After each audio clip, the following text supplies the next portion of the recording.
Hello and welcome back to World Traveler Cooking, the show where we explore interesting and typical foods from around the world. Now, today we're marking the 700 subscriber mark, and so we have a little bit of a celebration entailed. We have a little celebration for you. Today we're going to be doing I'm going to be filming a couple of typically Scandinavian pizzas. So the problem is, of course, to do this we need a good pizza dough. So I'm going to do a special video on how to make your own pizza dough. Now, I'm starting with the hyper-traditional mixture here, and I will be experimenting down the road with perhaps some cheaper alternatives. But I have 300 grams of double loaf flour.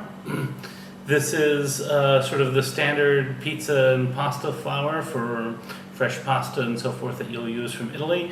This is made in Indonesia. I tried to get imported flour from Italy, and everyone who said they had it suddenly said they didn't have it when I asked. So there's that. I have 200 grams of imported Manitoba flour from Italy. This is a hard wheat flour, and it is a very high gluten flour. So this will add more gluten to the bread dough and should help it become a little bit stretchier. So there's that. So total of 500 grams there. To this we'll have 300 grams of water. So this is a 60% hydration dough. 10 grams of salt, as you'd expect, plus 4 grams of fresh yeast. Those are all of our ingredients. Let's go ahead and get started. So first step, we will add all of our flour, both flours, to this bowl. And we will crumble in the dry yeast. Now if you don't have dry yeast, you could try a packet of, sorry, not dry yeast, we have fresh yeast. If you don't have fresh yeast, you could use a packet of active dry yeast, and that should work. But I've heard a lot of good things about switching to fresh yeast, so I have decided to do that. So once this is done, we'll assemble our utensils. We'll be right back. So you can use a wooden or a silicone spoon. Start mixing things together. We're going to add the water a little bit at a time. The water needs to be room temperature. So don't use water that's too hot or that is too cold. When we get about half of the water added, we will then add our salt. So you can do this with a stand mixer, but I'm not going to do that today.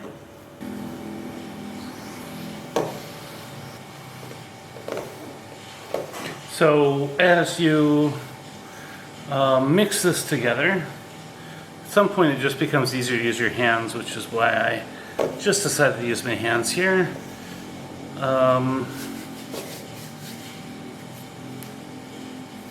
Definitely forming the dough.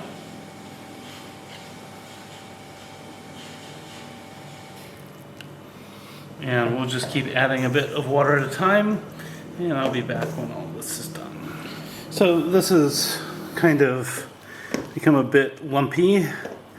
I suspect I actually didn't work the water in quickly enough. So I'm going to just try here.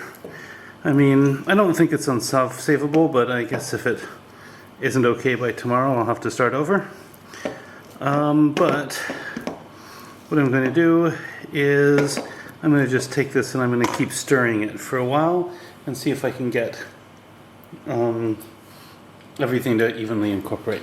So after a lot of coaxing, I have something that actually feels like a dough that's soft and smooth. So I'm actually going to cover this. I'm going to put it in the refrigerator overnight. I don't know how much it will rise in the refrigerator, but when we come back,